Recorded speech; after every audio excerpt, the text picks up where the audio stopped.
श्री स्वामी समर्थ. नमस्कार मित्रांनो.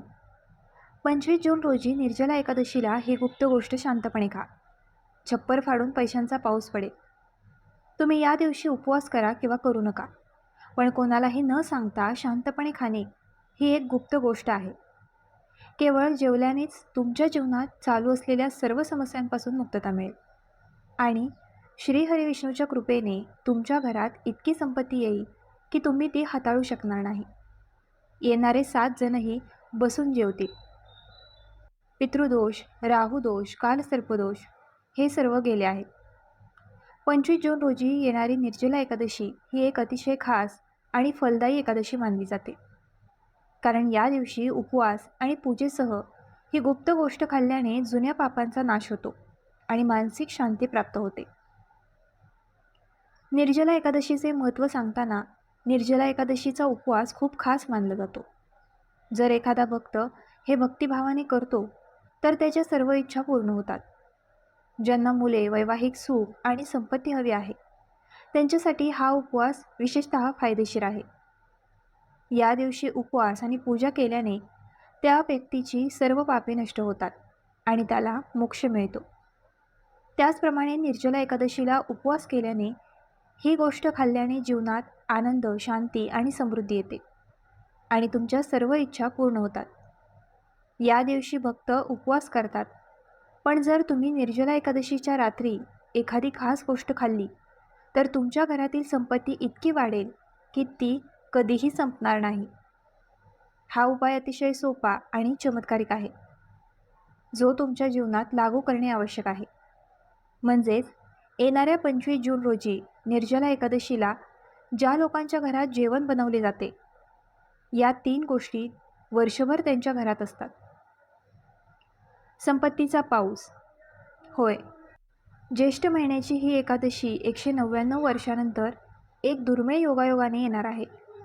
भक्त या एकादशीला वर्षातील सर्व एकादशींपैकी सर्वात मोठी आणि विशेष मानतात. त्यामुळे हिंदू धर्माच्या लोकांसाठी या एकादशीचे महत्त्व आणखीन वाढते. जरी तुम्हाला पूजेच्या ग्रंथांचे ध्यान करण्याची गरज नसली तरी तुम्ही ही गुप्त गोष्ट खाणे आवश्यक आहे. भगवान विष्णू आणि माता लक्ष्मी यांच्या आशीर्वादाने तुमच्या घरात इतके पैसे येतील की तुम्ही ते हाताळू शकणार नाही. यासह या व्हिडिओमध्ये आम्ही भक्तांना हे देखील सांगणार आहोत की काहीही झाले तरी 25 जून रोजी निर्जला एकादशीला असे अन्न घरी शिजवायला विसरू नका आणि खाऊ नका. तसेच भक्तांना या व्हिडिओमध्ये 25 जून रोजी निर्जला एकादशीला काय खायचे हे माहीत आहे, जेणेकरून तुम्हाला तुमच्या जीवनात भगवान विष्णूची कृपा मिळेल. त्याचवेळी या व्हिडिओमध्ये आम्ही तुम्हाला हे देखील सांगणार आहोत की 25 जून रोजी निर्जला एकादशीला या 5 गोष्टी विसरू नका, अन्यथा गरीब होण्यास जास्त वेळ लागणार नाही. भक्तांनी निर्जला एकादशीला या 5 गोष्टी कधीही करू नयेत. निर्जला एकादशीच्या दिवशी ही 5 कामे करणारी कोणतीही आई तिचे आयुष्य उद्ध्वस्त करते. त्यांचे घर भुताटकीचे आहे आणि ज्या घरात हे 5 उपक्रम होतात त्या घरात आई लक्ष्मी अशा घराला कायमचे सोडून जाते. भक्तांबरोबरच आम्ही तुम्हाला हे देखील सांगणार आहोत की जर तुम्ही 25 जून रोजी निर्जला एकादशीच्या दिवशी या वस्तू दान केल्या तर तुम्हाला तुमच्या घरात कधीही पैशांची कमतरता भासणार नाही. तुमच्या घरी नेहमीच पैसे येतील. संपूर्ण व्हिडिओ येथे पहा, अर्धमनस्क दिसू नका. हा व्हिडिओ अनेकांनी पाहिला आहे. वेळोवेळी पहा आणि मग अशी व्यक्ती आयुष्यात कधीही यश मिळवू शकत नाही. त्यामुळे व्हिडिओ अर्धा संपलेला ठेवू नका. संपूर्ण व्हिडिओ नक्की पहा. भक्त काहीही असोत, पण निर्जला एकादशीच्या दिवशी एक छोटीशी गोष्ट खाणे आवश्यक आहे. माझ्यावर विश्वास ठेवा, जर तुम्ही खाल्ले तर विधवा देखील तुम्हाला करोडपती होण्यापासून रोखू शकत नाही. होय, यावेळी 199 वर्षानंतर निर्जला एकादशी अशा शुभ काळात येणार आहे जी हिंदू धर्मात सर्वोत्तम मानली जाते. या दिवशी केलेला कोणताही उपाय कधीही अयशस्वी होत नाही, तो वाया जात नाही. नेहमी एक फायदा आहे. आता आपण तुम्हाला निर्जला एकादशीबद्दल थोडी माहिती देऊया. यावेळी 2026च्या निर्जला एकादशीबद्दल लोकांच्या मनात खूप संभ्रम आहे. हे उपवास 24 जून रोजी केले जातील की 25 जून रोजी? पूजा कशी करायची? शुभ वेळ काय आहे? या दिवशी काय खायचे आणि काय खाऊ नये? या व्हिडिओमध्ये आम्ही तुमच्या सर्व प्रश्नांची उत्तरे देऊ. तुम्हाला फक्त हा व्हिडिओ पाहायचा आहे. निर्जला एकादशीच्या दिवशी उपवासादरम्यान पाणी प्यायले जाऊ शकते का? असा प्रश्न अनेक लोक विचारत आहेत. तुम्ही भात खाऊ शकता की नाही? हे पहिल्यांदाच करता येईल का?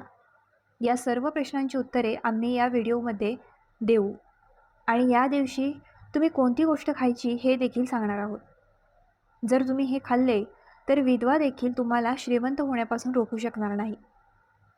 तसेच निर्जला एकादशीच्या दिवशी भक्तांनी तुळशीचे रोप बांधणे ही एक गुप्त गोष्ट आहे.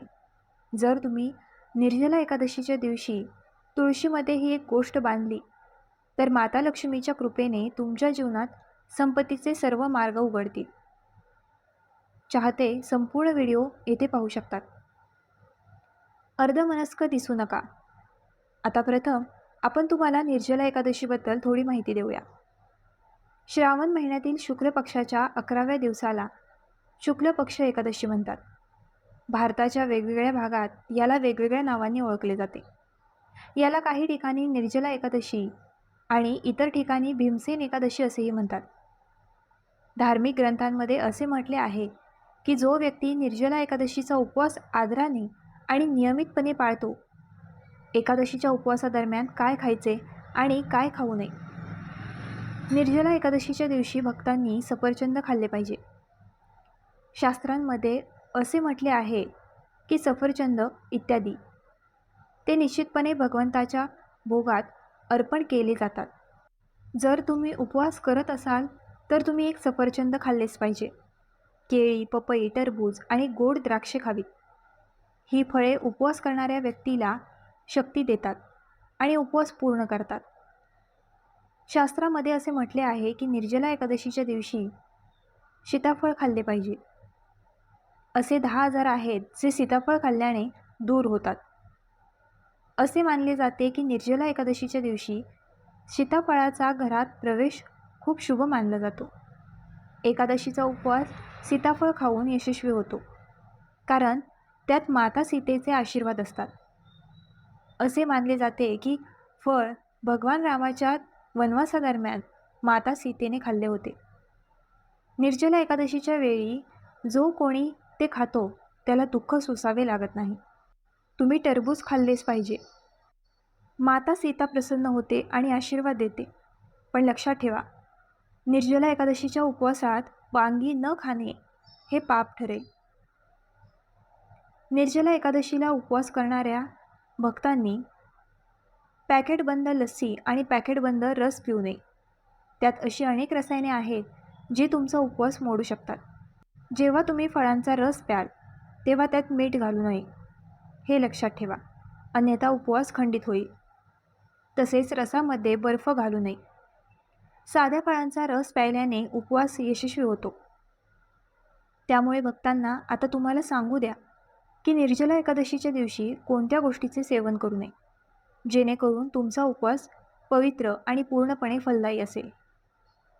भक्तांची पहिली गोष्ट आंबट पदार्थ. निर्जला एकादशीच्या दिवशी आंबट पदार्थांचे सेवन देखील निषिद्ध मानले जाते. आंबा, चिंचेचा कोळ, दही, लिंबूवर्गीय फळे इत्यादी लिंबूवर्गीय फळे तामसी गुणधर्म वाढवतात. याचा तुमच्या मानसिक आरोग्यावर नकारात्मक परिणाम होऊ शकतो. धार्मिक दृष्टिकोनातूनही आंबट पदार्थांमुळे शरीरात नकारात्मक ऊर्जा जमा होते, जे उपवासाच्या उद्देशाच्या विरोधात आहे. त्यामुळे अशा पदार्थांपासून दूर राहणे आवश्यक आहे. दुसरे म्हणजे अन्न. निर्जला एकादशीच्या दिवशी मांसाहारी पदार्थांचे सेवन करण्यास पूर्णपणे मनाई आहे. मांसाहारी अन्न हे केवळ शारीरिक दृष्टिकोनातूनच हानिकारक नाही, तर ते आपली आध्यात्मिक पापे देखील वाढवते. मांसाहारी अन्न तामसिक गुण वाढवते, ज्यामुळे आपली मानसिक शांतता आणि संतुलन प्रभावित होते. भगवान विष्णूच्या पूजेत आणि व्रतमध्ये केवळ सात्विक अन्नाची परवानगी आहे, जे पवित्रता आणि भक्तीचे प्रतीक आहे. मांस, मासे, कोंबडी, अंडी किंवा मासे खाऊ नका, त्याकडे विशेष लक्ष द्या. भक्त जे तिसरे खातात ते म्हणजे साखर आणि मिठाई. निर्जला एकादशीच्या दिवशी जास्त साखर किंवा मिठाई खाऊ नये. साखरेचे अतिसेवन केल्याने शरीरातील महसूल आणि तामसिक गुणधर्म वाढतात, जे व्रताच्या उद्देशाच्या विरोधात जाते. मिठाई आणि साखरेचे सेवन मानसिक स्थितीवर परिणाम करू शकते आणि अंतःप्रेरणेचे संतुलन राखण्यात अडचणी निर्माण करू शकते. मात्र केळी, सफरचंद, नारळ इत्यादी हलकी गोड फळे या दिवशी खाऊ शकतात. पण जास्त साखर किंवा गोड पदार्थ खाणे टाळा. या सर्व गोष्टी टाळा आणि या एकादशीचे पालन करा. चौथी गोष्ट जी भक्त खातात ती म्हणजे कांदा आणि लसूण. निर्जला एकादशीच्या दिवशी कांदे आणि लसूण खाऊ नये. हे दोन्ही पदार्थ तामसिक गुणधर्मांनी समृद्ध आहेत आणि व्यक्तीच्या मानसिक संतुलनावर परिणाम करू शकतात. धर्मग्रंथांमध्ये ते मांसाहारी अन्नाशी संबंधित असल्याचे दिसून आले आहे आणि त्यांना अंतःप्रेरणेसाठी निषिद्ध मानले गेले आहे. बिया आणि लसूण खाल्ल्याने आहारात असंतुलन येते आणि भक्ती बिघडू शकते. या दिवशी त्यांचा वापर न करणे चांगले. भक्तांची पाचवी गोष्ट मादक पदार्थ. या दिवशी दारू, पान, गुटखा, तंबाखू इत्यादी सेवन करण्यास मनाई आहे. हे पदार्थ शारीरिक आणि मानसिक आरोग्यासाठी हानिकारक आहेत आणि उपवासाच्या पवित्र उद्देशातही व्यत्यय आणू शकतात. मद्यपानामुळे शरीर आणि मन विषारी होते. यामुळे उपवासाचा परिणाम संपुष्टात येईल. त्यामुळे या दिवशी कोणत्याही प्रकारची नशा टाळली पाहिजे, जेणेकरून तुमची भक्ती शुद्ध आणि निष्कलंक राहील. त्यामुळे भक्तांनी या सर्व गोष्टी टाळाव्यात आणि ही एकादशी साजरी करावी. भक्तांना अधिक माहिती देण्यापूर्वी जर तुम्ही आमच्या वाहिनीवर नवीन असाल तर वाहिनीची सदस्यता घेऊन व्हिडिओ आवडल्याची खात्री करा. या दिवशी भक्त विशेष उपवास करतात. जर तुम्ही या दिवशी तुळशी मैयाशी संबंधित एखादा विशेष उपाय केला तर तुमच्या आयुष्यात आनंद, शांती आणि समृद्धी नक्कीच येईल. आज आम्ही तुम्हाला या खास उपायाबद्दल सांगणार आहोत. शास्त्रामध्ये स्पष्टपणे म्हटले आहे की ज्या घरात तुळशीचे झाड आहे त्या घरात लक्ष्मी माता राहते. सुख आणि समृद्धी नेहमीच राहील. परंतु तुळशी मातेशी संबंधित काही गोष्टी आणि नियम आहेत जे जाणून घेणे आणि स्वीकारणे खूप महत्त्वाचे आहे. जर तुम्हाला तुमच्या कुटुंबासाठी आनंद, समृद्धी आणि सौभाग्य हवे असेल तर या निर्जला एकादशीला तुळशी मैयाला चुनरी अवश्य अर्पण करा. असे केल्याने तुमच्या जीवनात भगवान विष्णू आणि माता लक्ष्मी या दोघांची विशेष कृपा दिसून येते. पण लोक अनेकदा अशा चुका करतात ज्याचा परिणाम त्यांना भोगावा लागतो. उदाहरणार्थ, अनेक लोक त्यांच्या घरात तुळशीची रोपे लावतात पण ती कधीही जाळत नाहीत. लक्षात ठेवा, तुळशी मातेला चुनरी अर्पण करणे हे एक अतिशय शुभ कार्य आहे. यामुळे तुमच्या इच्छा पूर्ण होतील आणि भक्तांनी हे लक्षात ठेवले पाहिजे की तुळशीजवळ कधीही अशुद्ध आणि अशुद्ध वस्तू ठेवू नयेत. ती नेहमी स्वच्छ ठेवली पाहिजे. तसेच तुळशीजवळ कधीही कडू आणि कडू शब्द बोलू नका, नाहीतर तुळशी मैया रागावते. आता जाणून घ्या निर्जला एकादशीला कोणत्या विशेष उपाययोजना केल्या पाहिजेत. या दिवशी जेव्हा तुम्ही ब्रह्ममुहूर्तात जागे व्हाल तेव्हा नवीन लाल कापडात एक नाणे गुंडाळा आणि तुळशीच्या रोपात पुरून टाका. यामुळे तुमच्या घरात संपत्ती आणि समृद्धीचे दरवाजे उघडतात आणि गरिबी हळूहळू दूर होऊ लागते. कारण तुळशी मैयाला लक्ष्मी मातेचा आशीर्वाद आहे, म्हणूनच ते आशीर्वादित आहेत. याशिवाय या दिवशी तुळशी मातेला थोडे कच्चे दूध अर्पण करा. यामुळे जीवनात आनंद येतो. तर मित्रांनो, आजचा हा व्हिडिओ तुम्हाला कसा वाटला आम्हाला कमेंट करून नक्की सांगा आणि आमच्या ग्लो मराठी चॅनलला लाईक, शेअर, सबस्क्राईब आणि हाईप करायला विसरू नका.